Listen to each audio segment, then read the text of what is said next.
Welcome back, everyone, to Culture by Design. My name's Junior, and I'm here with Dr. Tim Clark. And today, we will be discussing navigating cultural differences and the role that that plays in global teams. Tim, how are you doing?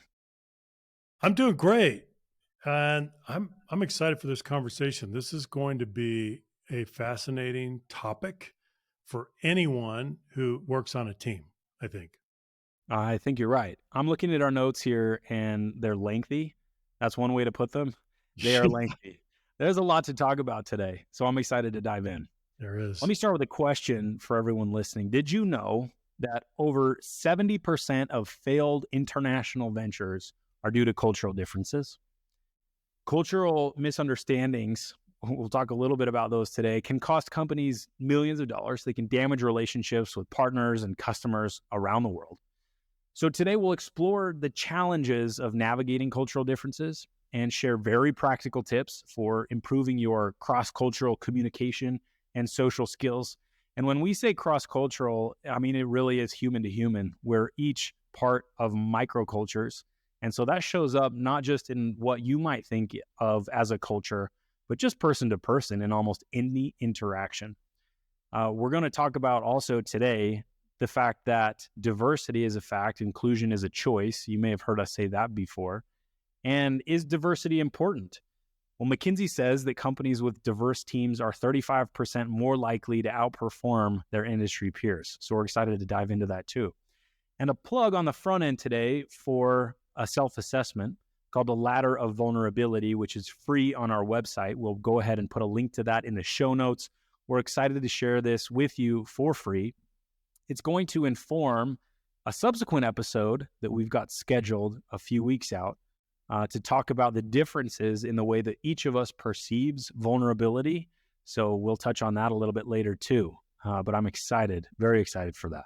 Hey, Junior, that's I just want to emphasize that we've gone public with this assessment, and it's free. We're not charging for it. We have fine-tuned the instrument. You go through and rank order the 20 most common acts of vulnerability. So you're systematically measuring your own vulnerability, and the output, the results that you get from the Ladder of Vulnerability self-assessment will show you rank ordered your highest risk behavior all the way down to your lowest risk behavior. It's incredibly valuable, incredibly insightful. I would say 99.9% of people have never taken an assessment like this. They've never systematically measured their own vulnerability. It's very helpful, very practical. So take advantage of that. Do it. And part of the cool thing about that is that your ladder is different from mine. And my ladder is different from everyone else's, and so on and so forth. We perceive vulnerability differently. And that's informed by all of our experience. And some of that has to do with demographics and psychographics and some of the cultural components that we'll talk about today. But very interesting. We've been gathering a lot of data based on this assessment. We'll gather even more. And I'm very excited about some of the publication that we'll have the opportunity to do in the future based on some of this research. So let's start today with some numbers to set the stage. After all, a lot of what we're going to be sharing today is not just our opinion. It's the facts. We'll show some of the most important data that has to do with our topic today. So this is from Forbes to start. Only 36% of employees believe their company effectively navigates cultural differences. 1 in 3, 36%. Here's one from HBR. Over 70% of failed international ventures are due to cultural differences. SHRM says 85% of employees cite a lack of cultural competence as a barrier to their success in global teams. 85%. HBR, 62% of expats fail in their assignments due to difficulties in adapting to local culture. What does that tell you? Is it an easy thing to do or is it a hard thing to do? So psychological safety doesn't show up the same way in every place and culture.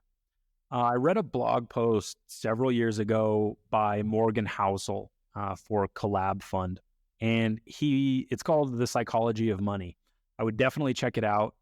There's a book by the same name. I like the blog post. It's just fantastic. and the book is based on it. But anyway, one of the biases that he calls out, he calls the anchored to your own history bias. And I've always loved this one. It really struck a chord with me when I first read it. He says your personal experiences make up maybe 1% of what's happened in the world. So maybe a millionth percent of what happens in the world, but maybe 80% of how you think the world works. The first time I read that, it hit me like a ton of bricks, because I know that I'm not much different than anyone else in this case. And I probably thought that the world worked about 80% according to my experience. And then he goes on to point out a few different pieces of history and the perception differences across generational cohorts. So the first one that he points out is the stock market. If you were born in 1970, the stock market went up tenfold, adjusted for inflation, in your teens and 20s. Your young, impressionable years when you were learning baseline knowledge about how investing and the economy work. If you were born in 1950, just 20 years prior, the same market went exactly nowhere in your teens and 20s. That same period of impressionable years when you were putting together your baseline knowledge about how investing in the economy worked. So just that 20-year gap gave you a very different data set that you probably then extrapolated out into the future as a prediction regarding how it would be in the future. Isn't that interesting? So one generation thinks this is how the stock market works. The next generation thinks this is how the stock market works, based on that lived experience, based on that period of time. And those two experiences were almost diametrically opposed to each other. But yeah, that's all you know. That's right. And so your perceptions, your understanding, your interpretations, they come from your experience. They can't come from anywhere else. But it's so interesting how limited they can be. Yeah, and you can very easily make the subsequent jumps to behavior, right? So Yeah. you were born in 1970. Are you more or less likely than the person born in 1950 to put the next marginal dollar into the stock market, Right. right? Right. So the behavior becomes very, very different. Here's another example. Someone who grew up in Flint, Michigan got a very different view of the importance of manufacturing jobs than someone who grew up in Washington, D.C. Yeah. Coming of age during the Great Depression or in war-ravaged 1940s Europe set you on a path of beliefs, goals, and priorities that most people reading this, including myself, can't fathom. Then he goes into the Great Depression. The Great Depression scared a generation for the rest of their lives. You've had some experience. I've had some experience meeting people of that era. Yeah. Most of them, at least. In 1959, John F. Kennedy was asked by a reporter what he remembered from the Depression. Junior, this blew my mind when I first heard this quote. And I'll give you a contrasting example with my grandmother after you finish sharing this. Yeah, listen to this. Quote, I have no firsthand knowledge of the Depression. My family had one of the great fortunes of the world, and it was worth more than ever then. We had bigger houses, more servants. We traveled more. About the only thing that I saw directly was when my father hired some extra gardeners just to give them a job so they could eat. I really did not learn about the Depression until I read about it at Harvard. This is JFK. This is JFK in 1959. This is not a man of the people. At least that was not his experience. Right. Now, let me contrast that, Junior, what you just shared, with a couple of patterns that I noticed in my grandmother when I was a young child. I remember going to her house, and I remember two things in particular. So she would buy margarine. And back in those days, you'd buy a margarine. The square would come wrapped in not a plastic or a paper, but it was foil. It was actually foil. And she would take the square of margarine out. She would unwrap it. She'd put it on a plate, and then she would scrape the residue of the margarine on the foil. She'd scrape it with a butter knife and save that, right? And then she would take that square of foil that the margarine had come wrapped in, and she would save it. And there was a big stack of these square pieces or rectangular pieces of foil. She did that. The other thing she did is the newspaper would come every morning, and it would be sitting there on the step on the front porch. And she'd get the newspaper, and the newspaper would have a rubber band around it. That's the way that the paper, I mean, I did this. I was a paper boy when I was a kid. You'd wrap the papers and you'd put a rubber band around the newspaper to hold it in place. She'd take the rubber band off and put the rubber band in a cigar box. I still remember this. So we have these pieces of foil from the margarine, and we had these rubber bands from the newspapers in a cigar box. Well, why did she do that? These were the period effects of the Great Depression. The impact of that experience was so deep, so profound, so penetrating that these were some of the consequences, the behavioral consequences. Isn't that interesting? So what all this says to me, Junior, is that we all have different experiences. We are all in some ways, and in some cases, we are all provincial and parochial. We are all narrow when we really think about it. We are all ethnocentric when we step out of ourselves and realize that we have limited experience. Even if you're the most cosmopolitan person in the world, or at least you think you are, your experience is still quite limited. That's the reality. That is the reality. And why is it the reality? Why is that our default mode? Because we need to make sense of the world. Yeah. We need a predictable environment in which to behave and engage. Otherwise, our brains would explode. It would be hard, Morgan says, to be optimistic if you woke up in the morning and said, I don't know why most people think the way they do, right?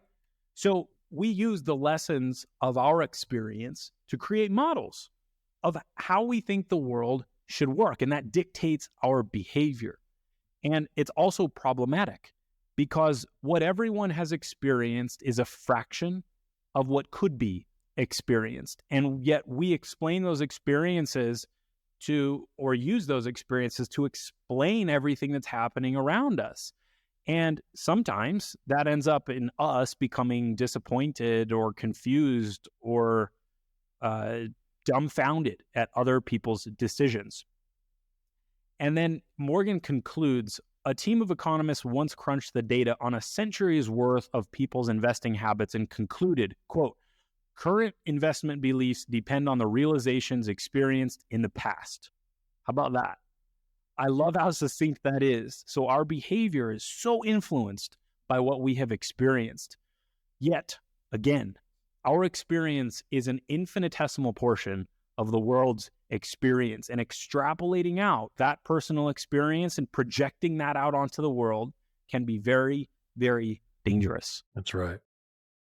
Well, and that's why navigating cultural differences in a business setting, in a business context, is not easy to do at all, because we're bringing that limited experience, limited perspective, and we're trying to cultivate a relationship, open up a collaboration, create value in a new way. But think about how formidable it is to do that. Well, I wanted to start there upstream from navigating cultural differences, because the way that we view cultural differences is often geographic. It's often by area and location. And we say, well, this part of the world is this way, this part of the world is this way. And yes, that may be true, speaking in generalities, but your grandmother and JFK may have shared many demographics, but had very different experiences on the ground that thus changed their behavior. And so it really does differ at the end of the day, person to person. And our awareness of that needs to be not just at the level of geography, but at the level of person to person. That the person sitting across from you, regardless of where they're from, has a different set of experiences that informs their behavior. And you need to be sensitive not just to geographic differences, and cultural differences at large, but the experiences that every single person has had that may be different from yours. So let's dig into culture, because we're talking, after all, about navigating cultural differences. So a few different definitions of culture. Tim, you've got two down here from Hofstede and Geertz. Do you want to talk about both of those? Yeah, I do. These are a couple of definitions that I've admired over the years. The first one comes from Professor Geert Hofstede. He was a Dutch organizational anthropologist, and he's the one that developed the Power Index. And he defined culture this way: the collective programming of the mind, which distinguishes the members of one group or category of people from others. So, yes, you have limited experience, but if you're with a group of people and you live together in a certain geography, then chances are that that experience becomes similar, right? So that you develop patterns, you develop norms. And so your collective programming is going to be a lot like the people who are around you. I like that definition: the collective programming of the mind. Now, here's a second definition that I also find quite valuable. This comes from Clifford Geertz, who was a cultural anthropologist at the University of Chicago and made a significant contribution to our understanding of culture. He said, culture is a system of inherited conceptions expressed in symbolic forms by means of which men and women communicate, perpetuate, and develop their knowledge about and attitudes toward life. Now, there's a lot there, but let me focus on one thing that he says that I think distinguishes his definition: a system of inherited conceptions. The word inherited is interesting, isn't it? It didn't come from nowhere. Much of the culture that you have, you didn't create it. You created very little of it. You inherited it. And you're also going to perpetuate it to the next generation. So the concept that it's heritable is so fascinating and yet so true. I don't think we take the time to realize that the culture that we live in, we inherited, and we're going to pass that down. Now, we'll probably have some impact on that, and we'll probably change that to some degree. Isn't that fascinating, though? So those two conceptions of culture, I think, are very important. They're insightful, and they will inform our discussion as we go, Junior. So number one, let me repeat: the collective programming of the mind. Number two, a system of inherited conceptions.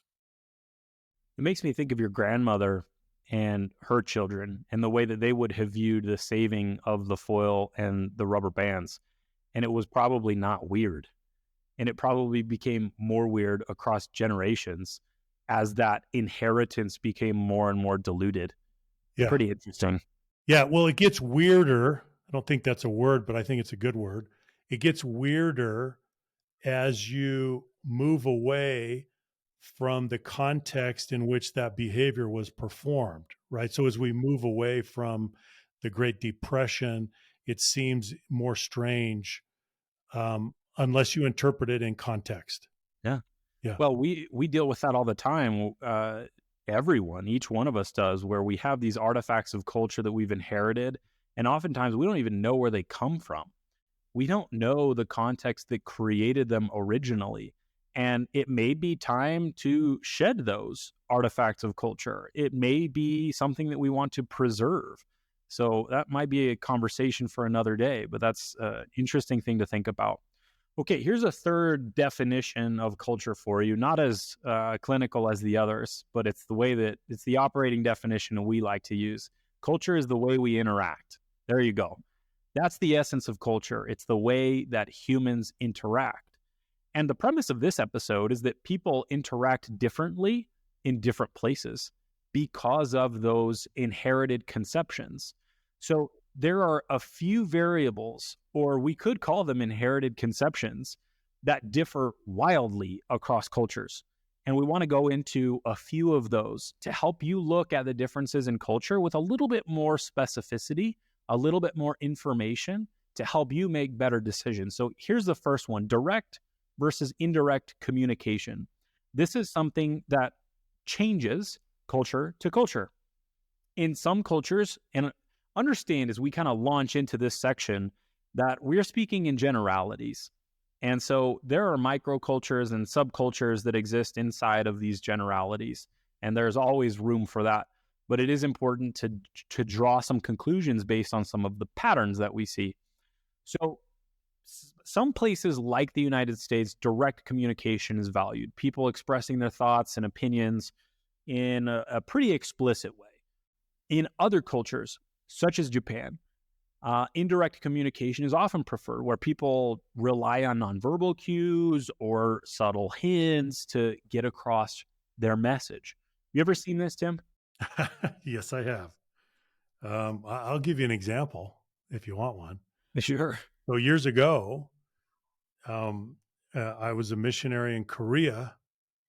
And when I first got to Korea, well, before I got to Korea, my teachers and instructors told me now they emphasized the indirect nature of communication. But when I got there, I realized it was a surprising mixture of candor sometimes, but very indirect communication at other times. And I wasn't prepared for that. So I'll give you an example. So I get there and I guess I'm on the tall side. I'm 6'5". And I remember getting there and I had done a lot of language study. And so I'm getting to the point where I can understand basic communication. And I remember the people that I would greet and meet, and they would very directly say, "You are a tall American with a big nose." And they would say that to me, right? In Korean, they would say, they'd say, 당신은 키가 크고 코가 큰 미국 사람이다. So you're an American, you're very tall, and you have a big nose. And I was taken back by that. I wasn't offended, but I had to smile. And I thought, wow, I didn't realize that you were that direct, because even in American culture, we wouldn't really say that, right? You wouldn't say that to someone. You wouldn't go up to them and say, "You're tall and you have a big nose." You just wouldn't do that. That's not a cultural norm. And so I really smiled. I thought, this is very interesting. But then in other circumstances, the mode of communication was very indirect, to save face, to not offend. For example, even the way we conjugate verbs in Korean, if someone's talking to you and they're telling you something, you won't say, "Oh, I understand," or "Oh, I get it." You put it in the future tense, and you'll say, "I will understand," or "I will know that." Isn't that interesting? So you'll put it in the future tense to kind of take the edge off of the candor. So there's this interesting mixture of both direct and indirect. Well, all of that was new to me. So you can see that you could very easily misinterpret things. You could easily miscommunicate. You could easily be offended. All of these things can happen if you don't understand what's going on. That's an interesting example. And there are many. And I'm sure that those listening could probably point out some that have been in other places. And sometimes those are shocking. Yeah. take you by surprise. Yeah. The next one, individualism and collectivism. Some cultures place greater emphasis on individualism, more value on personal achievement, more value on independence, while other cultures prioritize collectivism. They value group harmony, they value cooperation, they value collaboration. Hierarchy, there's another one, and this is a big one. In some cultures, like Latin America, the Middle East, hierarchy is highly respected. People show deference and respect to those in positions of authority, on almost outsized deference and respect. Well, it depends on where you're from, I suppose. In other cultures, such as the United States, you may have flatter hierarchies and more equal distribution of power that's valued. Yeah. So we see this often with clients as we travel, we go to different places. You've had a lot of experience with this one. I have, Junior. I'll give you an example here that's really fascinating. So, not too long ago, I was training a group of clinical research scientists in Shanghai, in China.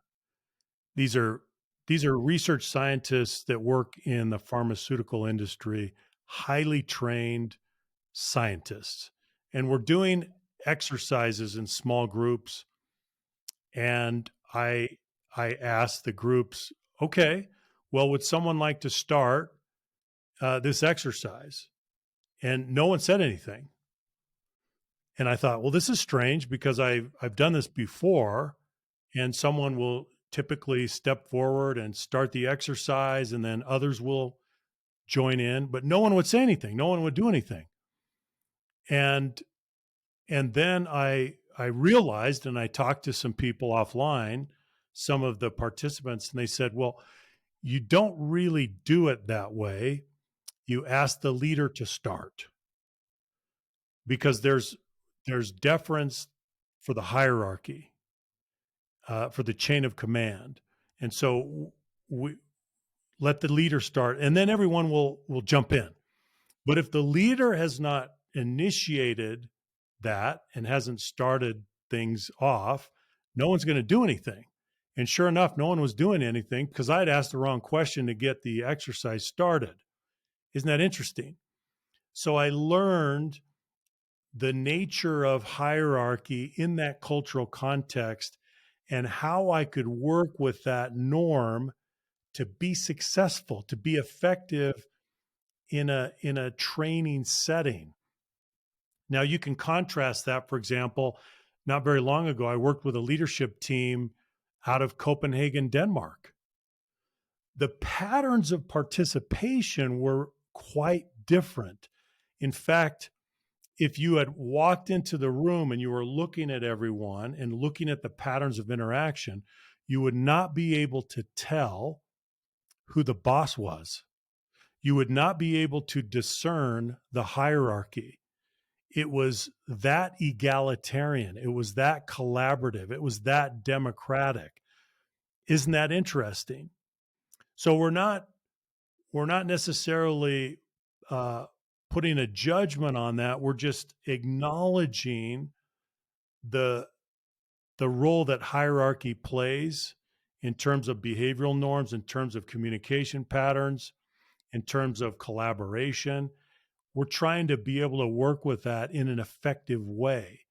We've got to be aware of what those norms are. We need to be aware of those patterns. Here's another one, time orientation. Some cultures place greater emphasis on punctuality, on time management. People are expected to adhere to very strict schedules, deadlines, and those deadlines are deadlines. Yeah. In other cultures, some in Latin America, some in the Middle East, time may be perceived as more fluid, less rigidly structured. I have a lot of experience with this. I lived in Ecuador, and Ecuador is a place where, generally speaking, time is viewed as more fluid. We'll put it that way, more flexible. And I remember being so frustrated by this at the beginning because to me, my acculturation, my inheritance was that 5 p.m. was 5 p.m. To me, that was a very objective measure of time. And some may say, well, it's ultimately objective, and I might agree with you. But what I learned was that when others looked at time more fluidly, they were giving priority to other things like socializing and connecting, like doing some of these other activities that I may have been missing out on because of the rigidity with which I was looking at time. So, as you said, not passing judgment, but acknowledging the difference and understanding that my effectiveness inside that culture would be somewhat determine my ability to be flexible and adapt to that culture and the perception of time. Nonverbal communication is the next one. So facial expressions, gestures, body language, those can vary greatly between cultures. I remember in Latin America, people would be pointing with their lips. I'm like, why are you pointing with your lips? And it took me a while to catch on to that. In some cultures, direct eye contact may be seen as a sign of respect and attentiveness. In other cultures, it may be seen as confrontational, as rude. And understanding that there's room for that sort of difference across cultures in body language is very important, because if you go out and you interact with that culture and you're rigid in your perception of these different variables and how you view them, you can come up against a brick wall. You can become very ineffective. Next one, attitude towards conflict. This one's interesting when we start talking about psychological safety and speaking up. In some cultures, Western Europe, North America, open debate and disagreement are often valued. People are expected to voice their opinions and engage in hopefully healthy conflict. In other cultures, East Asia, Middle East, indirect communication and avoidance of conflict might be preferred. Next, we go to uncertainty avoidance. Well, these are our last two, or maybe three. We'll see if we've got another one or two. This cultural dimension refers to the extent to which a society tolerates ambiguity and uncertainty. This one plays out very interestingly in the business world. In cultures with high uncertainty avoidance, individuals may feel uncomfortable with ambiguity. They prefer strict rules and clear guidelines. Cultures with low uncertainty avoidance may be more accepting of change and ambiguity, and maybe their risk tolerance is higher. We have indulgence and restraint. So a society's attitude toward pleasure and gratification versus impulse control. Are we prioritizing enjoyment here? Are we emphasizing self-discipline? That's another angle. How about work relationships, personal relationships, work time, personal time? We've seen some interesting patterns in this one. That's a really interesting one, Junior. I'll give you an example on that one. Approach to relationships. So early in my career, I worked for a firm, and it was a Japanese firm, and my boss was a Japanese gentleman, a wonderful gentleman. But here's what I noticed. When we were at work during the workday, we focused on work and we did not mix the personal with the work during the workday. But after work, we could do that. We'd go off and have dinner, or we'd do a little karaoke or whatever it was. And we could really connect on a personal level and share with each other about our lives, and it was fantastic. But it was a clearly demarcated pattern where you kind of compartmentalize. You have the workday, and then you have after the workday, and after the workday, we can share and we can make personal connections. Now, contrast that with Brazil, for example, where I just got back from Brazil, and it was almost the opposite, where they would put the personal first, not last, not they didn't wait till after the workday, but they were incredibly personal, and they were wanting to connect at the beginning of the day, of the beginning of the workday, and they hug each other. They're incredibly warm, very different cultural pattern, very, very different, right from the beginning of the day. And then they mix that in, so it's kind of mixed. It's a marble cake, the personal and the professional, and they're not separated as clearly and as cleanly as they were in the Japanese work culture. Isn't that fascinating? Now, again, as you said, we're not passing judgment on that, but we need to be aware. We need to be aware of the cultural context in which we're operating. Our powers of observation need to go to another level. We need to be paying attention to this. If we're missing this, right? If we're aloof to these patterns, we're going to be far less effective. And that point affects more people than it ever has before. We're more connected. Globalization has gone to an entirely new level with hybrid workforces, virtual teams, global teams. I was chatting with a friend just this last week about their team, and their team spans across like 7 countries and like 6 time zones. Wow. It's unbelievable.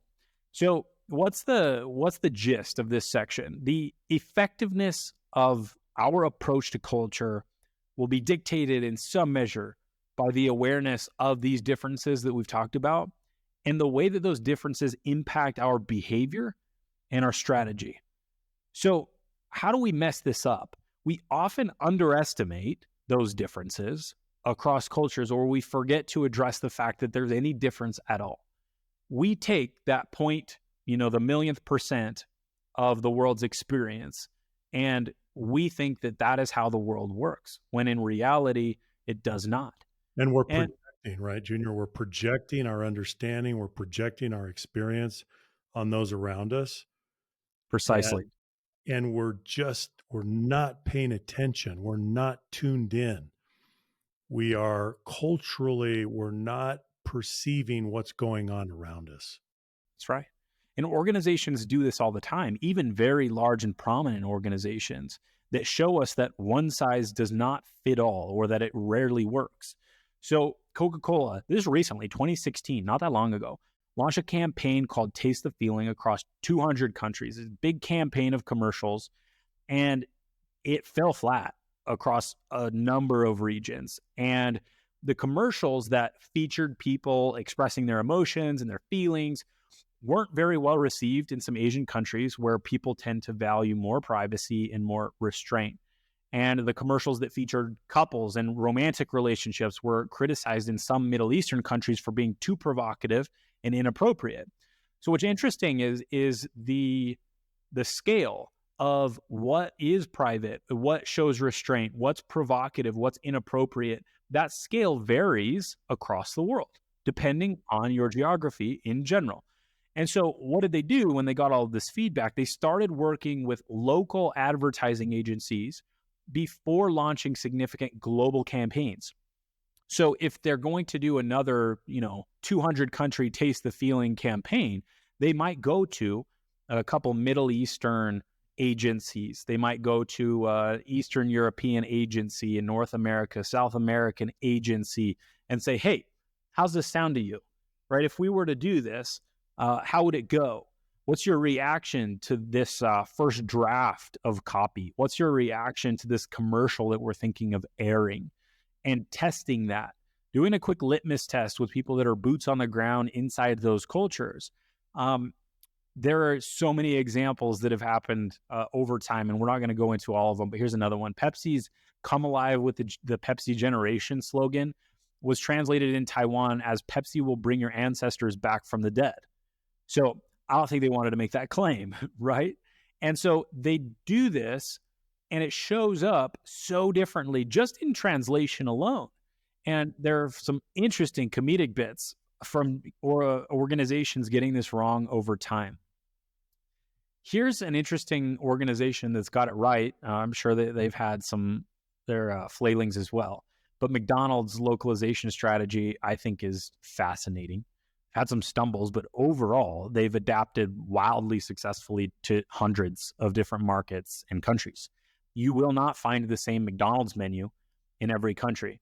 I've been really chewing on this. This has been bouncing around in my brain for a couple of weeks now. What does that tell us? So McDonald's is a public company driven by what? Driven to generate shareholder value. And they've found that the best way to generate shareholder value is to not copy their menu in every market. That's amazing to me. So India, they've got vegetarian options. They got the tiki burger. Japan has a teriyaki burger. China has the taro ball McFlurry. In the Middle East, they have the McArabia sandwich. In Brazil, the cheddar McMelt and the Brigadeiro McFlurry.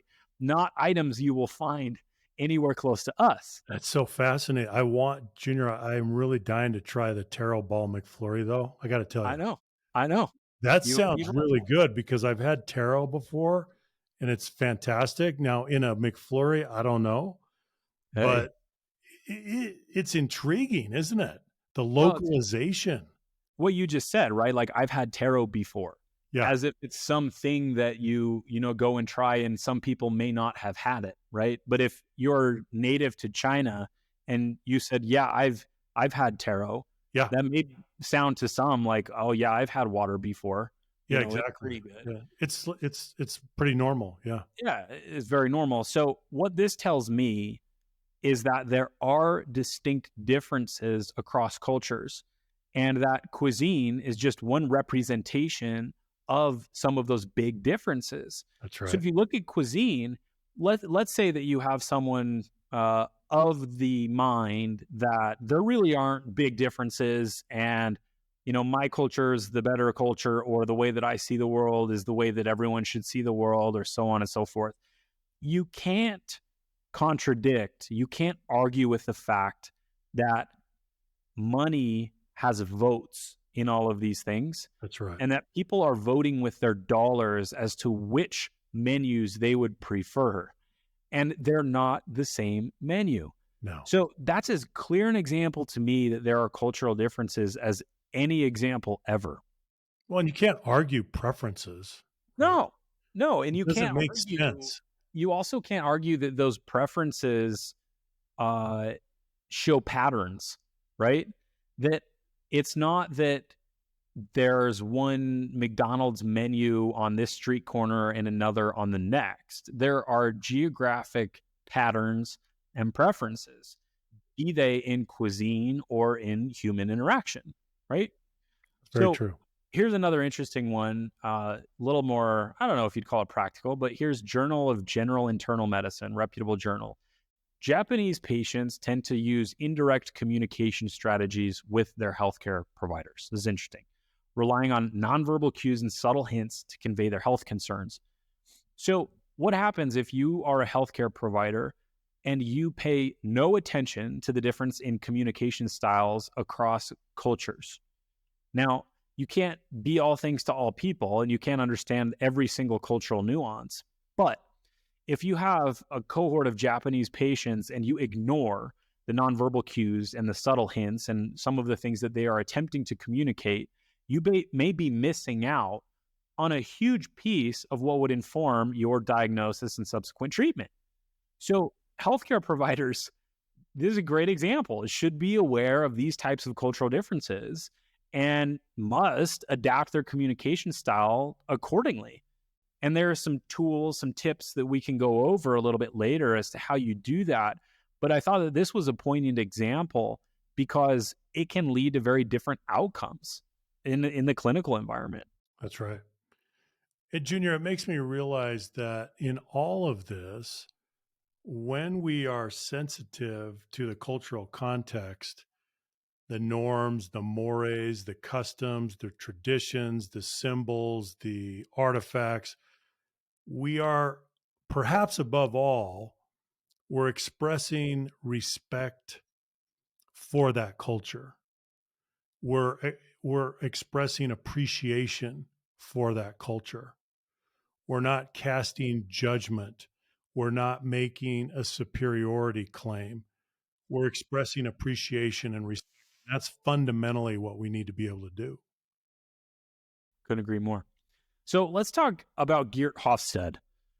So Geert Hofstede's work on power distance. It's a cultural dimensions theory based on a series of surveys that were done in the 70s and 80s at IBM. So those series looked at the extent to which people in a culture accept and expect power inequalities.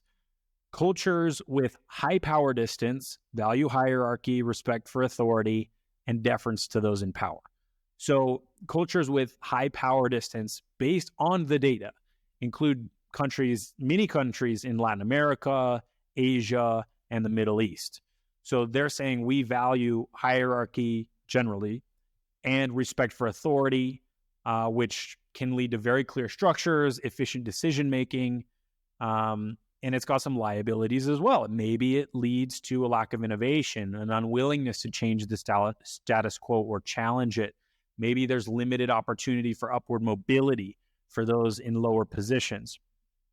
To contrast that, we have cultures with low power distance that value equality, independence, individual rights.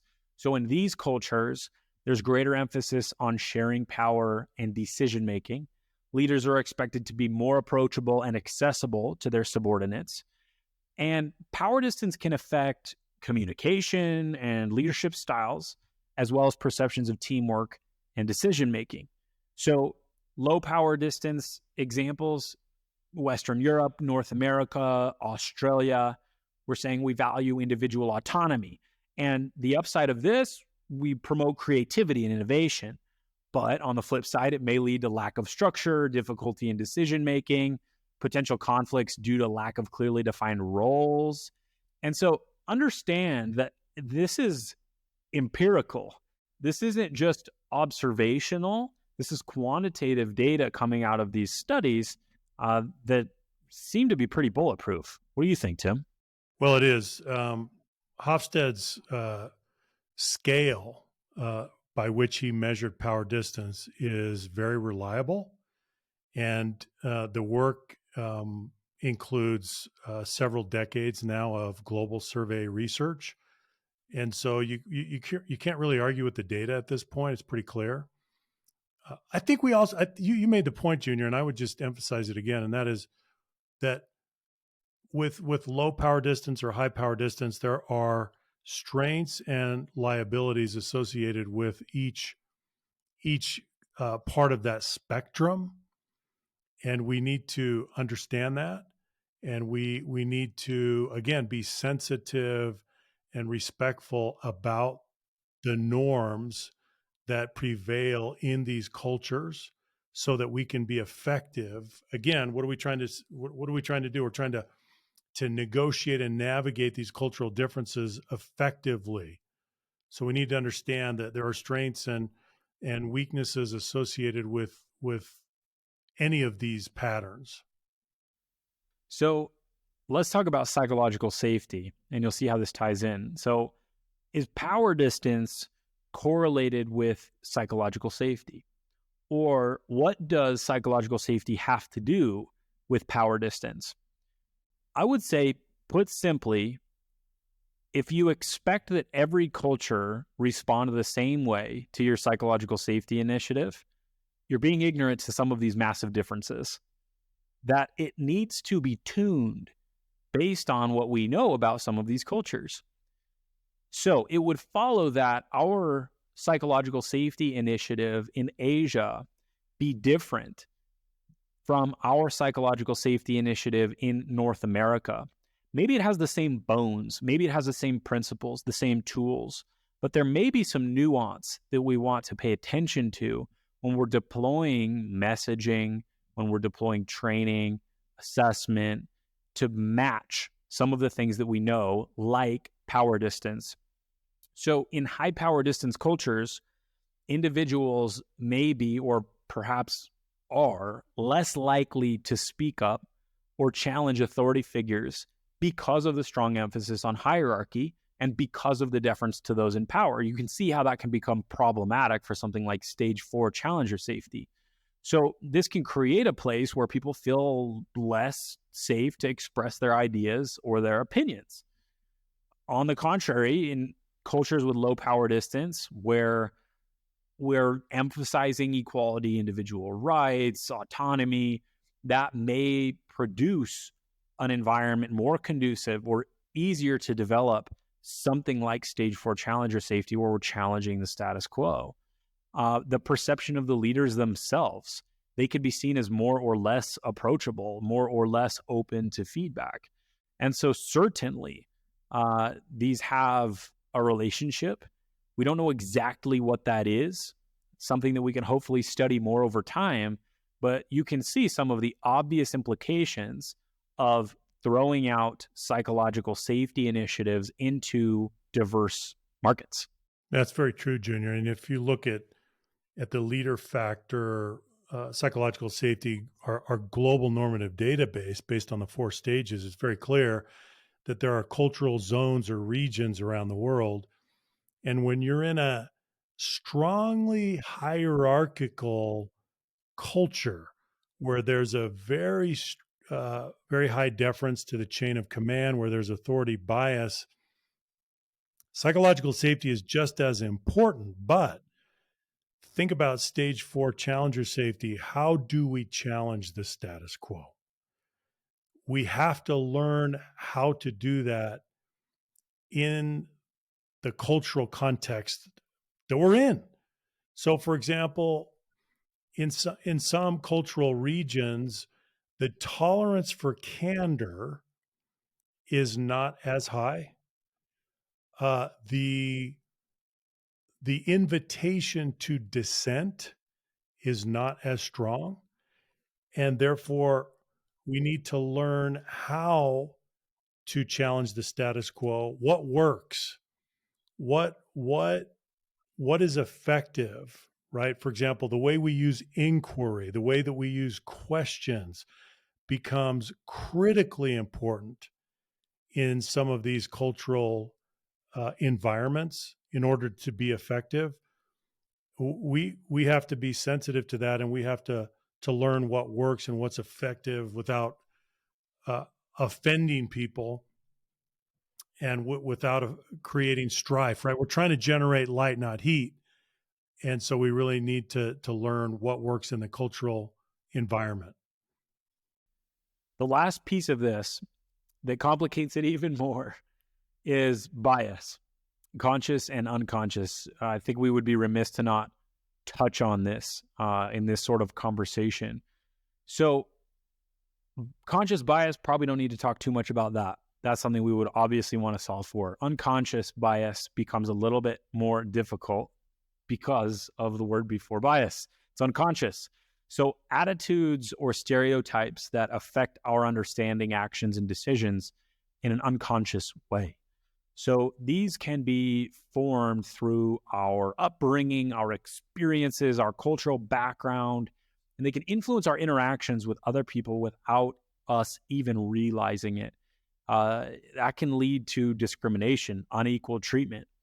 And it's imperative that we do what we can to become aware of this in order to make fair and equitable decisions, to get third-party feedback, to really think about what we're doing, to think about the decision tree, the logic that we're following when we're making these types of decisions.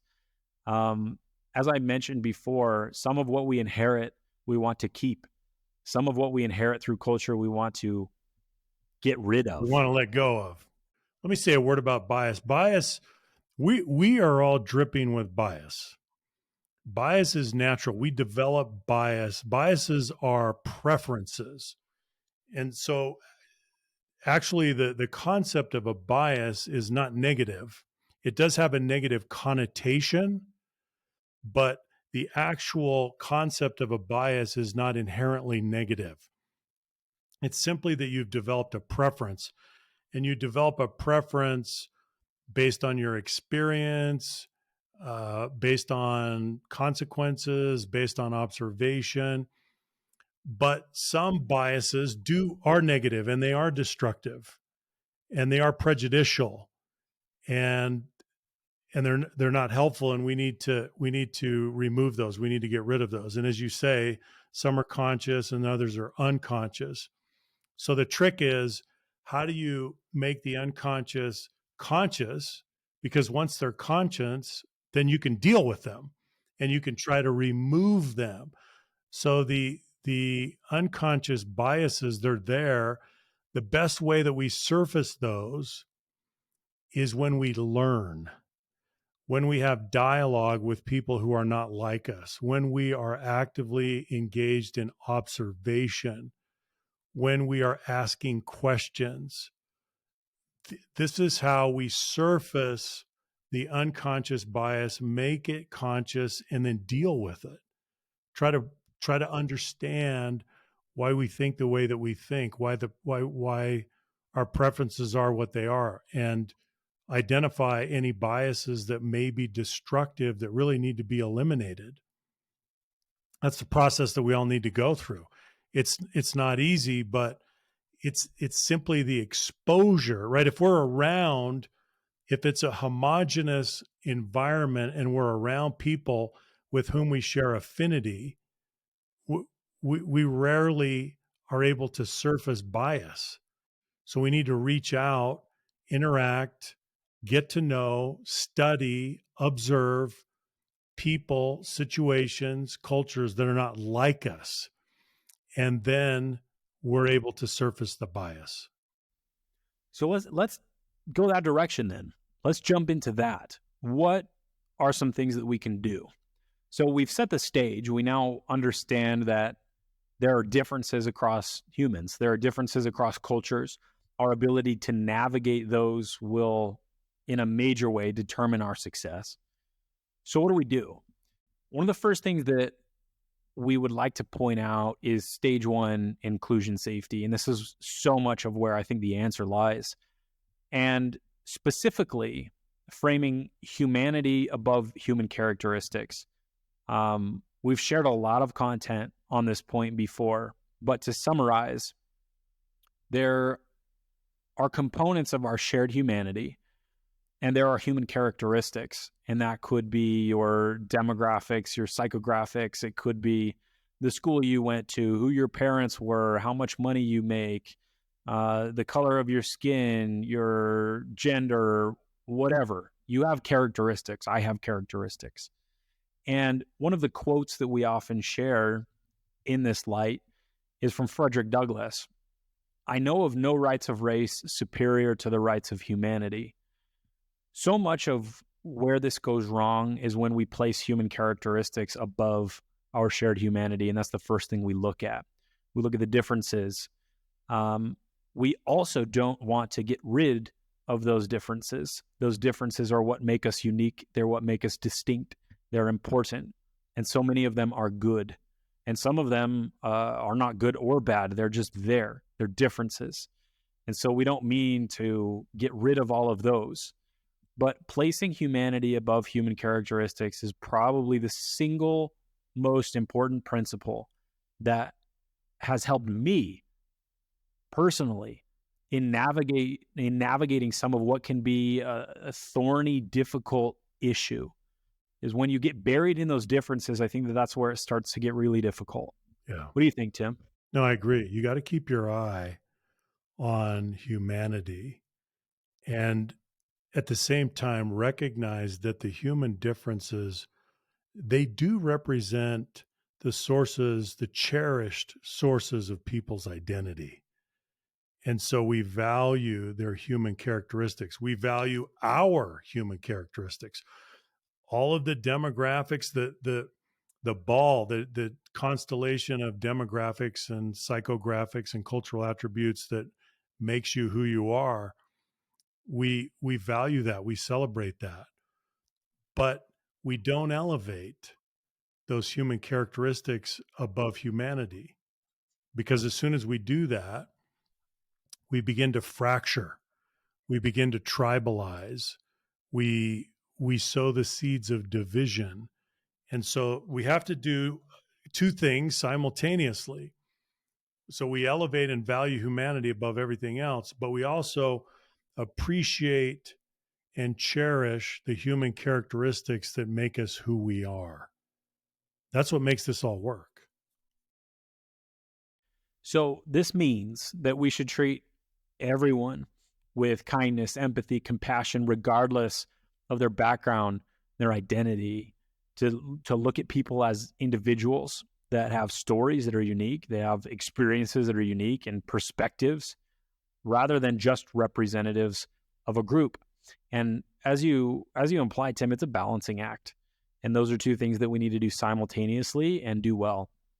To learn a little bit more about this section, if you haven't watched the inclusion safety episode in the psychological safety series, I would highly recommend that. Great episode to watch. I also want to talk about intent. So let's talk about intent for a little while. We often talk about the fact that humans have a unique ability to infer intent. And I learned a little bit about this over the last little while. And I'd like to share a few things that I've learned. Some biology, some neuroscience, some psychology. It bleeds into a bunch of different disciplines. But I've found that we have some interesting hardware that we come with that allows us to do this pretty well.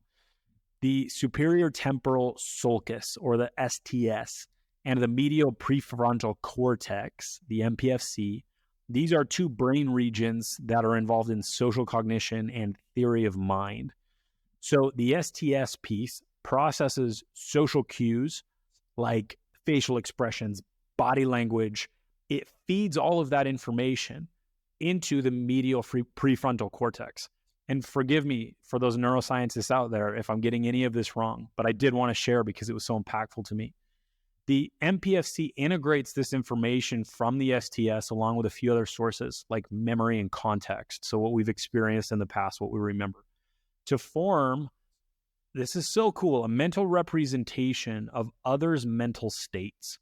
So we're envisioning this. We're spinning up an avatar, if you will, that we inject others' mental states into. So these two systems work together to enable us to infer others' mental states, including their intentions.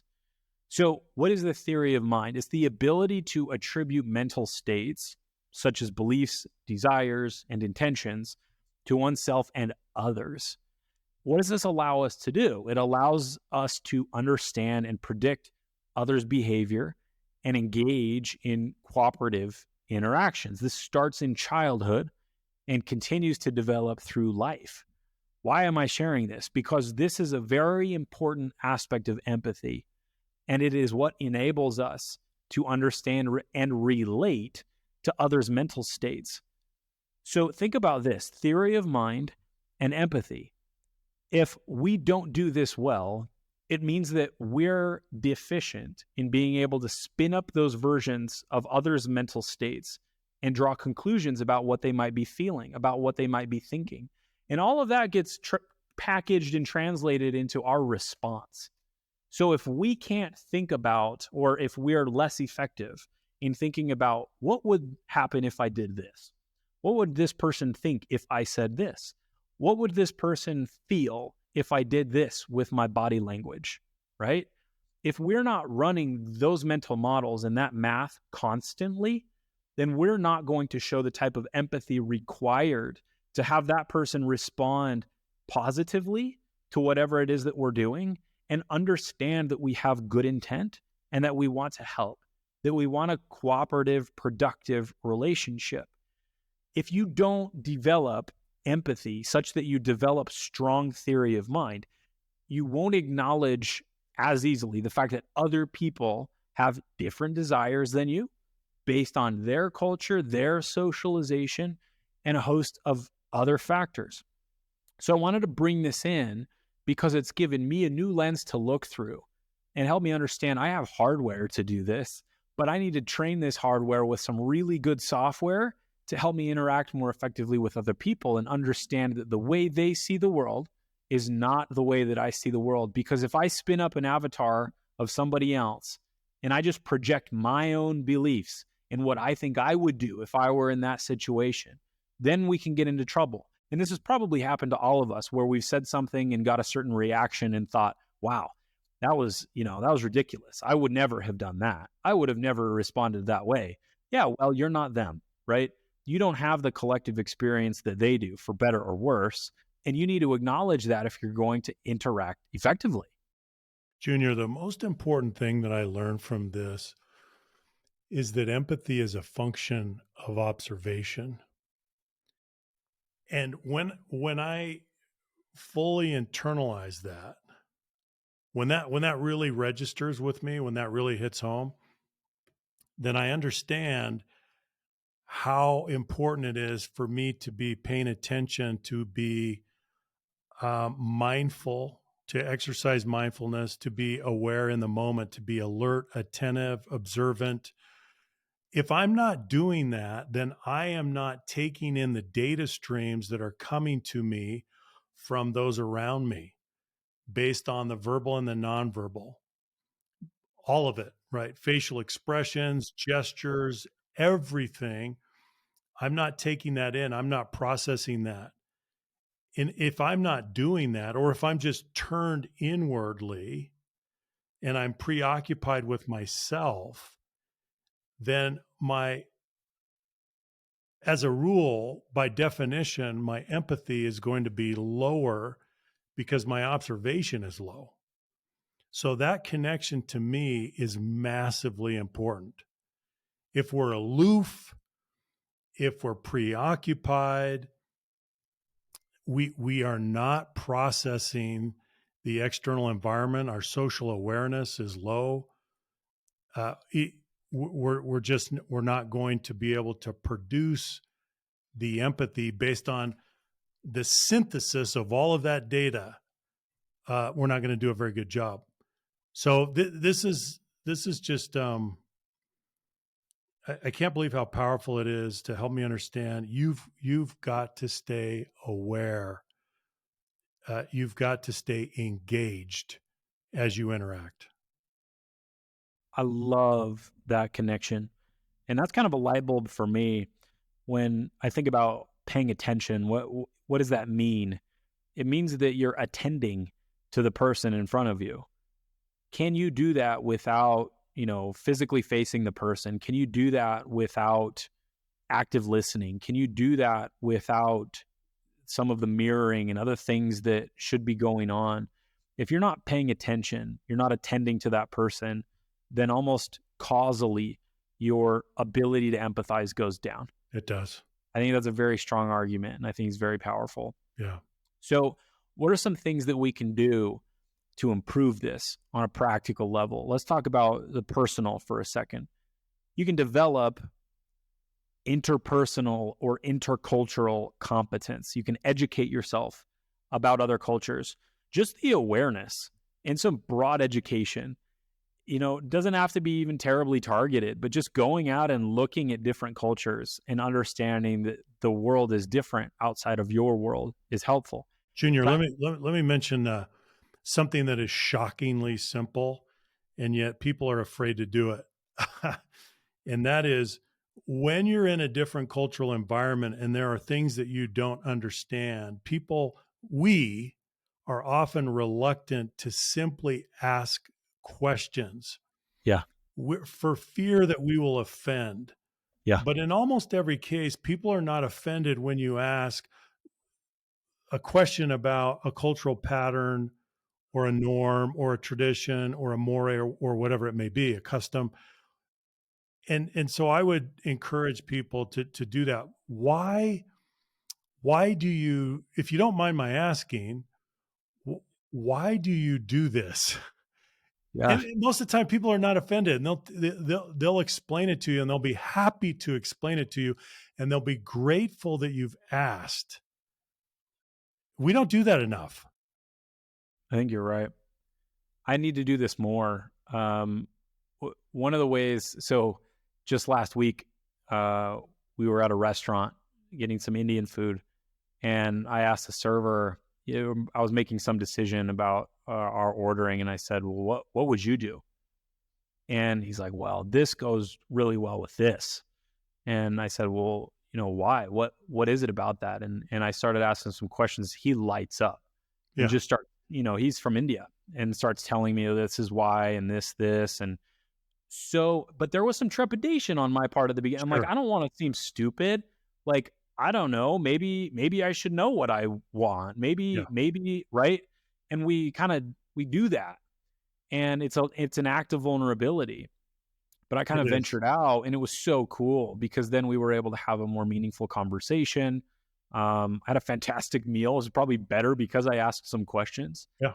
And yeah, really cool. So I appreciate you sharing that. I think you just have to be sincere, Junior. I think, again, people can sense, they can smell your intent. So if you're sincere, they're going to respond in good faith. You can't be flippant. You can't be glib. We're not talking about that. We're talking about sincere interest, genuine concern and curiosity. And people in almost every case are excited to share. Well, you mentioned showing interest. I think this is one of the most practical things that we can do to really open up this conversation, and especially cross culturally, is demonstrating interest. I can't think of a single time where I've demonstrated any interest and that backfired on me, when it was really genuine. And so active listening is one. Here are some examples. Can you tell me more about that? What do you mean by? How did that make you feel? Can you help me understand why? What else? And then, paraphrasing back, you're avoiding interrupting or changing the subject. We do this all the time. I find myself doing this, just changing the subject, even inadvertently, just taking the conversation a totally different direction. Don't do that. What are some other things? Eye contact. Here's one that I noticed just last week: nodding. Okay, nodding. NODD. So we're in a team meeting, and I noticed, like, we were going around, we were doing the ladder of vulnerability, a segment of our team. So if you haven't done it, go do it. But we were sharing our ladders. Okay. It's kind of a vulnerable thing. And what I noticed was when someone was sharing and other people were nodding, that person, it seemed, felt way more comfortable sharing. And then I found that that was absolutely true. When it came around to me, I started sharing and there were some nods, right? And I've felt this as a facilitator too. If I'm ever leading a discussion or we're doing whatever it is, and you get nods, what is that doing? It's indicating not necessarily agreement, but in some cases, at least acknowledgement, right? Or it's encouraging you to continue sharing. It conveys empathy and understanding. So, I mean, there's one for you. Like, next time you're in a conversation and someone's telling you something, just nod, and be engaged in a real sincere way. Like, continue. So, yeah, it's so simple. Some very basic practical things that we can do to improve on this. And imagine doing those things after asking a question about, some cultural interest, and then you're nodding, your eye contact, you're doing those things. It goes a long way.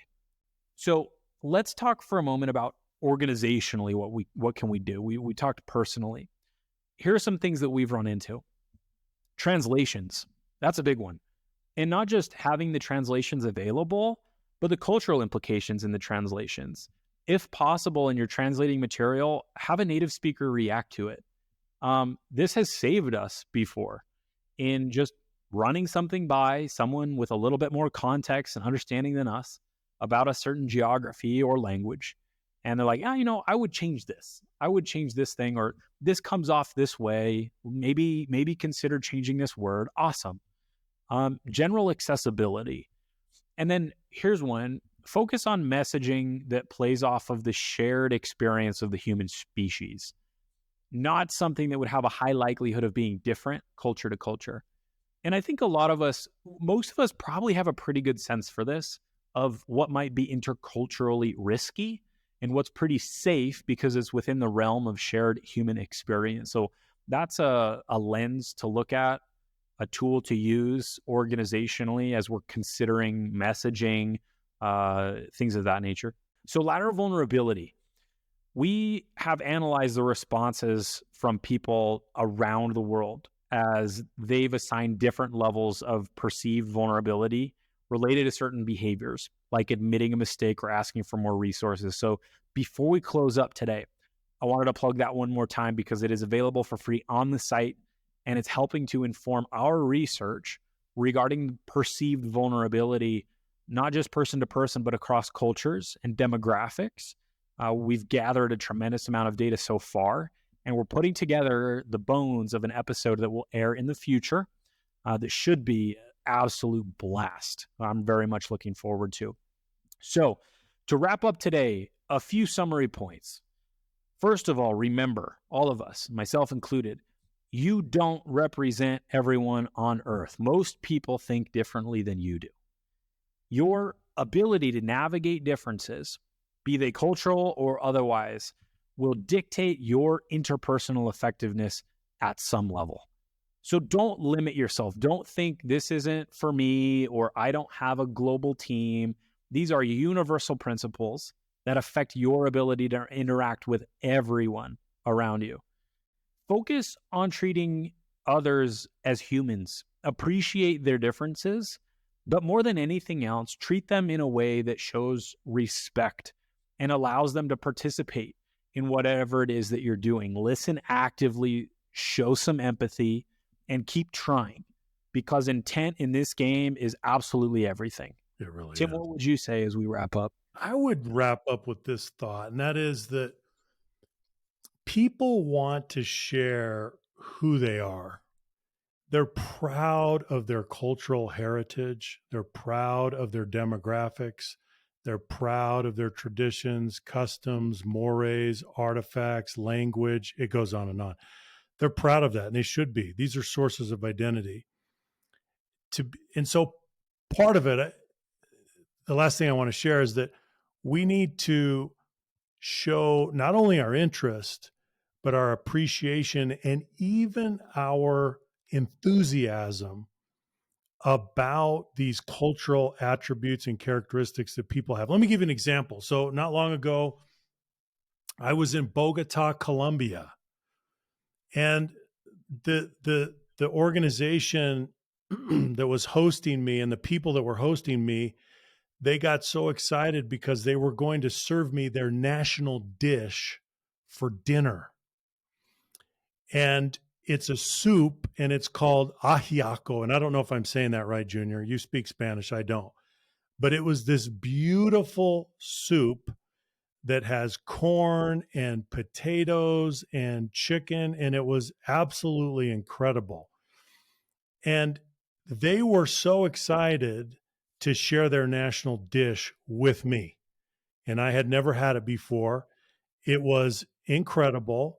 I told them, "Oh, I understand why this is your national dish, because it's delicious. It's unbelievable."